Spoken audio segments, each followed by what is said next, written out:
Hello everyone, my name is Lalit. I'm again here with a new video on company rule. Let's start with Charter Act of 1833. जल्दी से इसके features के बारे में पढ़ते हैं फिर आगे बढ़ते हैं. तो governor general of Bengal now become governor general of India, and it vested in him all civil and military powers. Lord William Bentinck became the first governor general of India. इसका मतलब क्या हुआ दोस्तों कि कम कंट्री का जो एडमिनिस्ट्रेशन था उसको यूनिफाइड कर दिया गया under one control, under one head, जो कि गवर्नर जनरल ऑफ इंडिया है. And for the first time governor general government, जो गवर्नर जनरल गवर्नमेंट थी उसको गवर्नमेंट ऑफ इंडिया कहा गया और काउंसिल को इंडिया काउंसिल कहा गया. आगे बढ़ते हैं. It deprived the governor of Bombay and Madras of their legislative powers. Governor General of India was given exclusive legislative power over an entire British India. इसके कारण गवर्नर जनरल इन काउंसिल के पास में इतनी पावर आ गई कि वो अमेंड कर सकता है, रिपील कर सकता है, चेंज कर सकता है एनी लॉ, किसी भी लॉ को pertaining to all people and places in British Indian territory. मतलब कि ब्रिटिश इंडियन टेरिटरी के अंदर वो कोई भी लॉ को पास कर सकते हैं to all peoples and all places.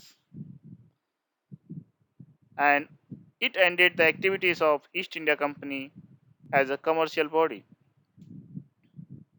That means East India Company now become a purely an administrative body. अब वो इंडिया में कोई भी कमर्शियल एक्टिविटीज़ में पार्टिसिपेट नहीं कर सकती है.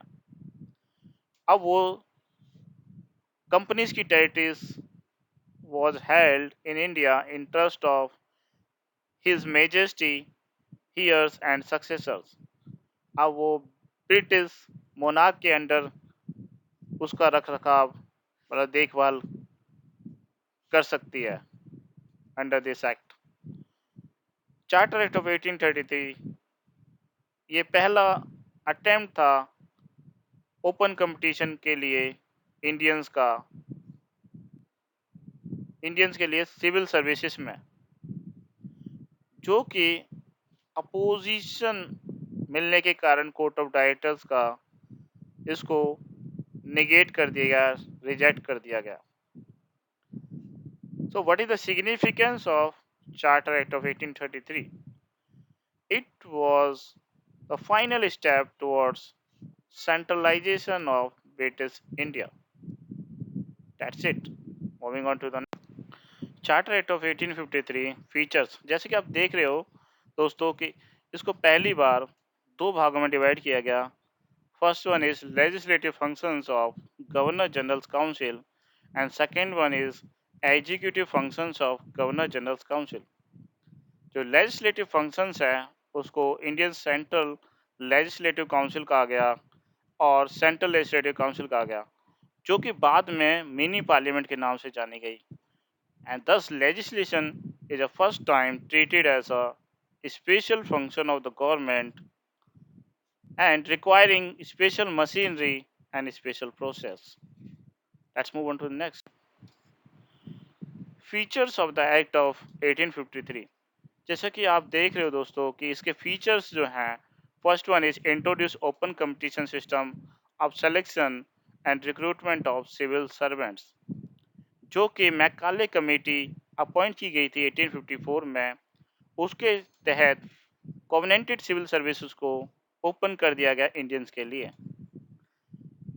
And extended the company's rule allowed to retain position of Indian territories on trust of British crown.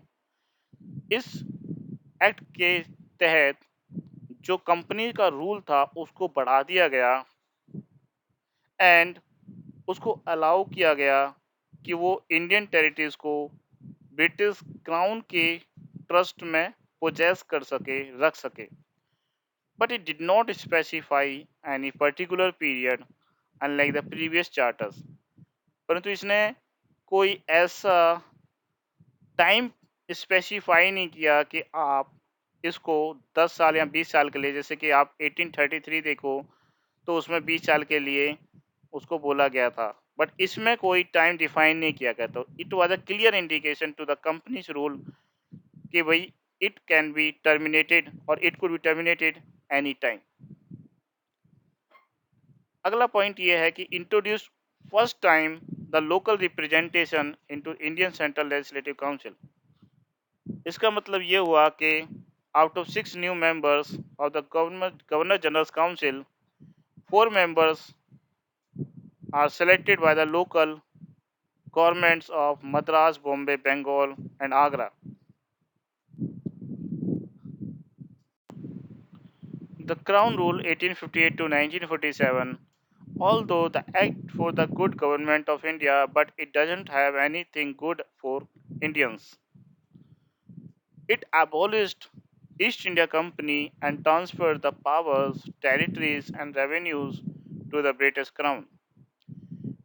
इस एक्ट में गवर्नर जनरल ऑफ इंडिया को वाइसराय ऑफ इंडिया कहा गया और लॉर्ड कैनिंग पहले वाइसराय बने। इसके तहत एक न्यू ऑफिस बनाया गया जिसको कि secretary of state for India का नाम दिया गया, और ये ऑफिस जो था इसको कंप्लीट अथॉरिटी थी और कंट्रोल था इंडियन एडमिनिस्ट्रेशन के ऊपर। जो सेक्रेटरी ऑफ स्टेट था वो रिस्पॉन्सिबल था ब्रिटिश पार्लियामेंट के लिए, और इसके लिए एक 15 मेंबर की काउंसिल बनाई गई जो कि सेक्रेटरी ऑफ स्टेट को असिस्ट करती थी, और ये एक प्योरली एडवाइजरी बॉडी थी। इसका मतलब कि सेक्रेटरी ऑफ स्टेट इसके सुझाव को मान भी सकता था और नहीं भी मान सकता था। Moving on to the next, in continuation, so it ended the system of double government. सो इस एक्ट के तहत board of control and court of directors were abolished, जो कि डबल गवर्नमेंट का पार्ट थे, and it constituted the secretary of state and council. एक body थी, कॉर्पोरेट बॉडी बनाई गई जो कि कैपेबल थी मुकदमा चलाने के लिए इंडिया में और इंग्लैंड में।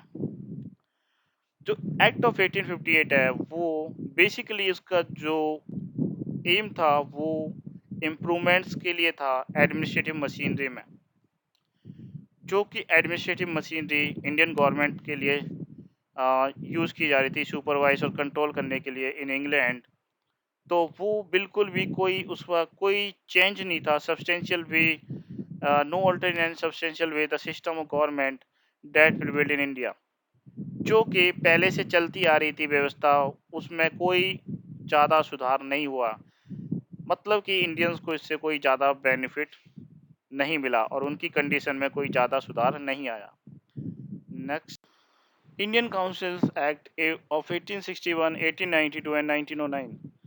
दोस्तों, जैसे कि आप जानते हो कि 1857 की क्रांति के बाद जो ब्रिटिश गवर्नमेंट थी उसको लगने लगा कि अब इंडियंस को संभालना आसान नहीं होगा, तो उन्होंने इंडियंस को रिझाने के लिए, प्रसन्न करने के लिए, उनको एडमिनिस्ट्रेशन में इन्वॉल्व करने के लिए ब्रिटिश पार्लियामेंट में 3 लॉ पास करवाए, जो कि 1861, 1892 और 1909 के नाम से जाने जाते हैं। जो इंडियन काउंसिल एक्ट ऑफ 1861 है वो एक इम्पॉर्टेंट लैंडमार्क है constitutional and political history of India में। तो जानते हैं इसके फीचर्स के बारे में। It started the representative institutions by associating Indians into law-making process, and Lord Canning in 1862 nominated 3 non-official members to his expanded council.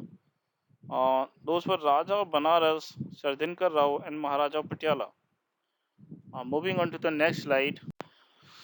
In continuation, initiated the process of decentralization, means it restores the legislative powers of Bombay and Madras and reversed the centralizing tendency of 1773, which reached its climax under Charter Act of 1833.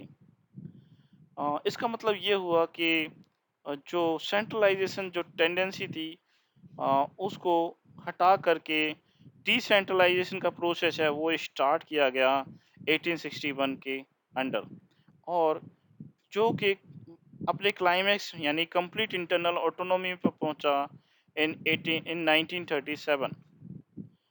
New legislative councils बनाई गई बंगाल के लिए, north western frontier province के लिए and Punjab के लिए, establish in 1862, 1866 and 1897 respectively. And recognition to the portfolio system को एक पोर्टफोलियो सिस्टम बनाया गया, जो कि लॉर्ड कैनिंग ने बनाया था 1859 में। अंडर दिस सिस्टम जो मेंबर्स थे वाइसरॉयज काउंसिल के, उनको इंचार्ज बनाया गया एक या एक से अधिक डिपार्टमेंट का गवर्नमेंट के, और उनको एक अथॉरिटी मिली डिसीजंस लेने के लिए related to his department matters. Moving on to the next, इस एक्ट के दौरान वाइसरॉय को ऑर्डिनेंस इशू करने की पावर मिली, और उसको वो इमरजेंसी केस में ही इस्तेमाल कर सकता था, और उसकी ड्यूरेशन 6 मंथ्स ही होती थी। Features of the act of 1892, इस एक्ट में एडिशनल नॉन ऑफिशियल मेंबर्स की स्ट्रेंथ को बढ़ाया गया, या तो सेंट्रल हो या फिर प्रोविंशियल लेजिस्लेटिव काउंसिल्स हो, बट ऑफिशियल मेजोरिटी अभी भी मेंटेन की गई थी। जो लेजिस्लेटिव काउंसिल है उसके फंक्शंस को बढ़ाया गया, और उनको पावर दी गई बजट को डिस्कस करने की और क्वेश्चंस को एड्रेस करने की एग्जीक्यूटिव को। और जो नॉन ऑफिशियल मेंबर्स थे सेंट्रल लेजिस्लेटिव काउंसिल में, वो वाइसरॉय द्वारा नॉमिनेट किए जाते थे, but on the recommendation of provincial legislatures and Bengal chamber of commerce. Likewise provincial legislative councils में भी गवर्नर के द्वारा नॉन ऑफिशियल मेंबर्स को नॉमिनेट किया जाता था on the recommendation of district boards, municipalities, universities, trade associations, zamindars and chambers. हालांकि इस एक्ट में लिमिटेड एंड इनडायरेक्ट यूज हुआ है इलेक्शन का for filling non official members, but officially election word was not introduced in this act. Thank you for watching my video. Please subscribe my channel. I hope you enjoy learning with me. If you want me to create more videos, please like and share my videos. Thank you. Bye. See you all.